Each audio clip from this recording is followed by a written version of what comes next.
you mentioned "Wake Me Up," and you said the version we kind of all know today is different than the one, the original version. How did that whole thing happen? Maybe you can tell us the story of that whole.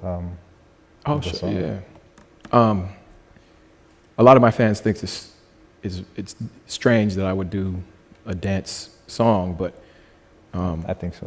Historically, like my progression has included a whole lot of different genres, and so for me it was no problem. When I got the phone call, Avicii was looking for a soul artist to sing on his album, and he asked Mike Shinoda, who he was working with in a session, if he knew anybody, and Mike suggested you should call Aloe Blacc. Like that's a soul artist to sing on your album. So Avicii contacted me, and we went to the studio to record a couple of songs. One song was written by Mac Davis, who was a very accomplished songwriter, used to write for Elvis Presley and others. And another song we just kind of wrote at the moment in the studio. And so that gave me a real understanding about how Avicii works, and he got an understanding about how I work. And a couple weeks later, he was in the studio with Mike Einziger from Incubus. And Mike had come up with a nice guitar chord progression that they felt was something to build on. And they were supposed to end their session, because Avicii had a session with me to finish some other things. But Mike said, nah, just invite Aloe to the studio and we'll finish this one. So I came to the studio with this idea in mind, like the strongest song idea that I could bring to them.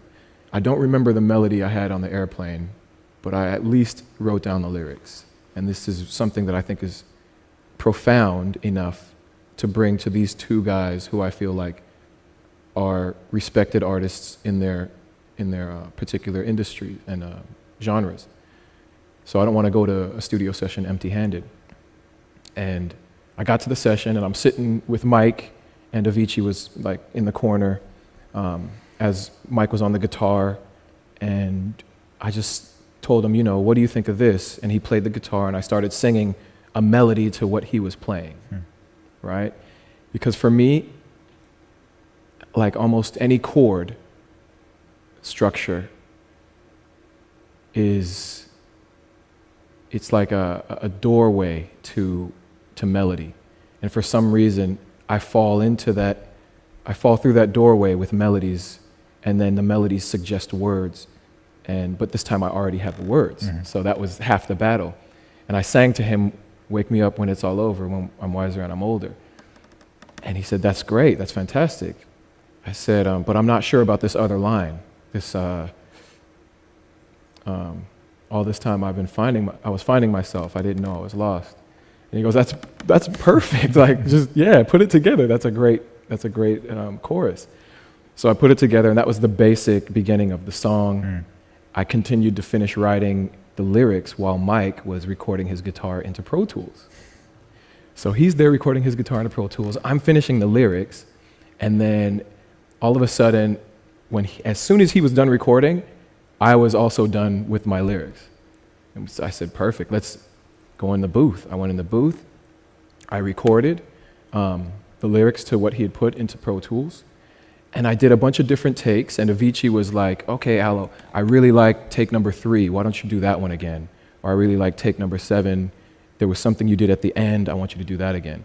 So it was really a nice collaborative effort, and we gave that acoustic recording to Avicii, and he made a fantastic dance hit out of it. Yeah. So I always appreciated that acoustic recording, because when I drove home listening to that CD before Avicii made his mix of it, I felt like it was a powerful song. I felt like I was doing something that would make my heroes smile. I felt like that.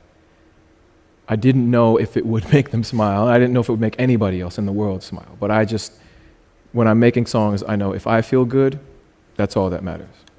So it actually wasn't your intention to make a a dance hit at first. It's not my intention to make a dance hit. It's my intention to make an amazing song. We can remix it any way.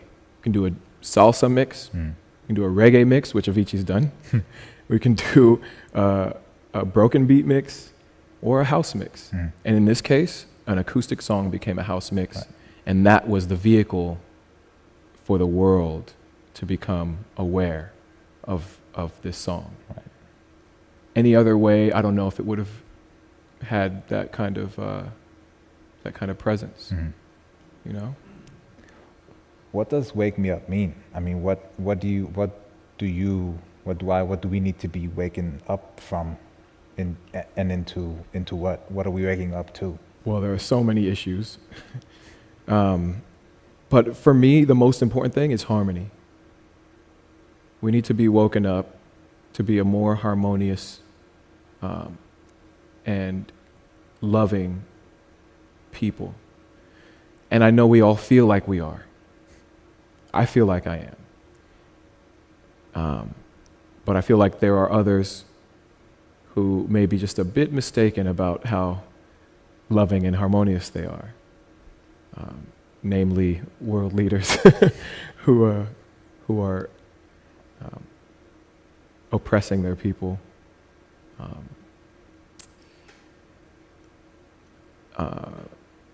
In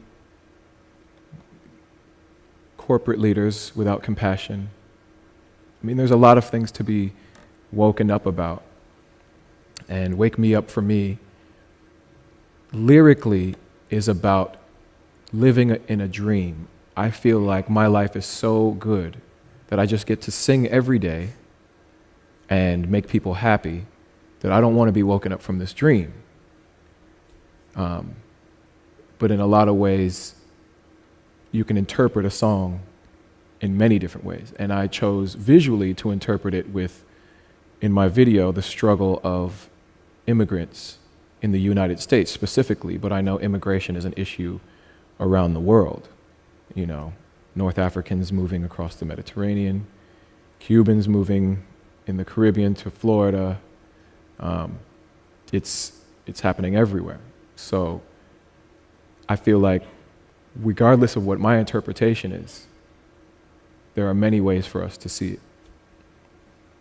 Yeah, I mean, for me, it's all about waking up to ourselves, you know, starting with yourself and then kind of taking it to your neighbor, your friend, your family, and then from there, hopefully trying to make a change. I think, is that kind of, do you want to start kind of a change, or I don't want to say revolution, but do you want to affect people like that? Yeah, I mean, revolution's not a bad word, right? But it's not necessarily the word I would use. What I would like to do is just suggest that you could be a little bit more harmonious and loving. Here's one way. How do we do that, Aloe? How do we be more loving and more harmonious? Well, let's say you take the opportunity to choose a fair trade product from the store rather than something that doesn't have a fair trade symbol on it.